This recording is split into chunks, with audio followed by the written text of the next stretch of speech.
Welcome back. Dale Myers with Vision Advance.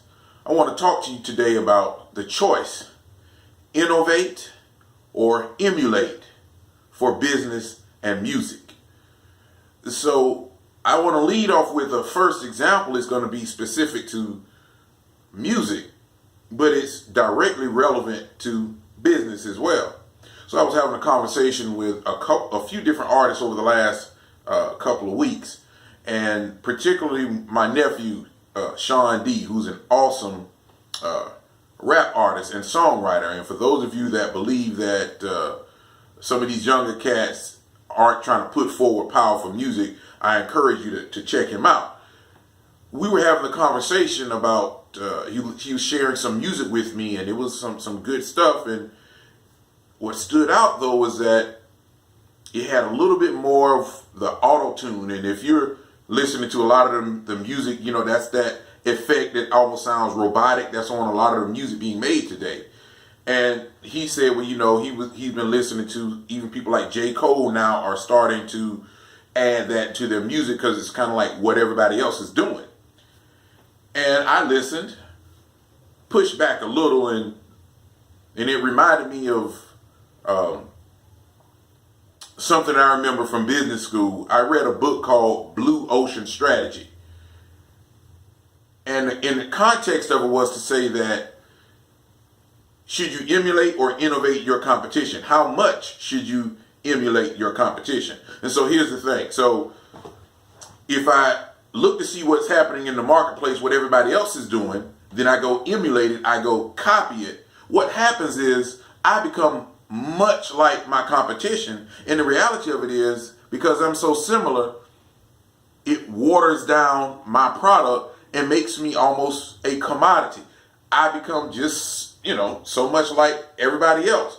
And that can have an appropriate, that at certain points that can be an appropriate strategy. But for the long term, is it really in your best interest to be like everybody else? This is true in business and music. Because if we're sticking in the music business, it's great in one hand if we're at a club and everybody jamming, having a good time, if I can just throw your music in and musically it sounds similar, it flows along so that the people on the dance floor don't miss a beat, right? That makes sense. But if you yourself as an artist are only doing music that fits within one small category and sounds like everybody else, what happens when the sounds change? If your business are doing what everyone else is doing and not separating yourself, what happens when the low-cost provider comes in? Then you also have to lower your costs.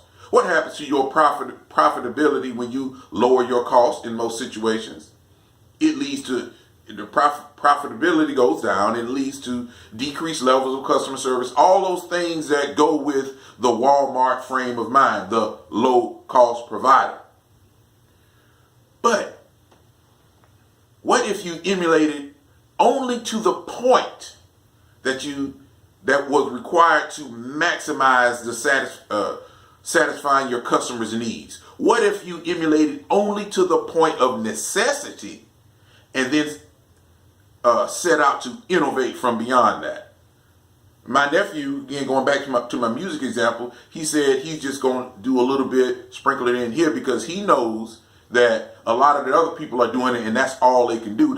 It's kind of like a crutch that they have to do it because, and that was my comment to him is, it's like if you're a singer like Adele, why would you get up there and try to do a song like, I don't know, some of y'all might take it the wrong way, but I don't think a lot of these new singers are worth it there. But my point is, Adele can actually sing. The late great Whitney Houston can sing. So why would Whitney Houston go do a Britney Spears like song? Britney can never do Whitney.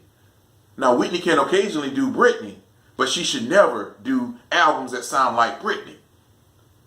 Emulate to the point to give your customers what they want. So sure, some people want to dance, so you give them a dance track. Don't you try to be all of that. The same is true in business. Look at what the best competition is doing. So sure, sometimes benchmark yourself against the competition, but it's really about emulate only to a certain point and then look for a place to divide and separate. Tying it back in, we've done several videos about talking to your customers to find out what they really want, what they desire, and what they don't care about. So after I've emulated only to the point of necessity, then I begin to separate myself. I go where the competition is not going. That's called the blue ocean strategy. This means that I look for opportunities to better serve my market where my competition is not serving them. I go where the sharks are not. I leave the red ocean to go to the blue ocean. This happens through innovation.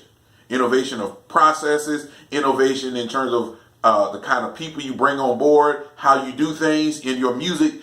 Innovate through your sound. Innovate through the types of songs that you do with consistency, with understanding that, you have to, again, in the music, you can't be locked in on one area. You have to express a gamut of emotions. By the way, you music guys, you're only selling emotion. No one needs what you're offering. You're pulling on emotional heartstrings, but I just had to get that out. Emulate only to the point of necessity. Innovate for long-term success, longevity in the music business, longevity as an entrepreneur. Emulate only to the point of necessity, then innovate to separate yourself from your competition.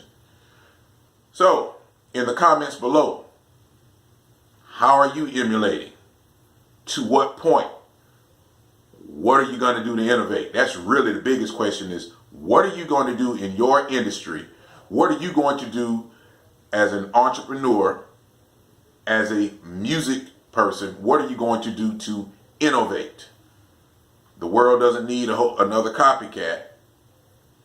Be distinctive, be focused, be better, be different. I'm Dale Myers with Vision Advance. Please thumbs up, like the video, leave a comment below, share it with someone who needs to hear it. I'll talk to you guys soon. Take care.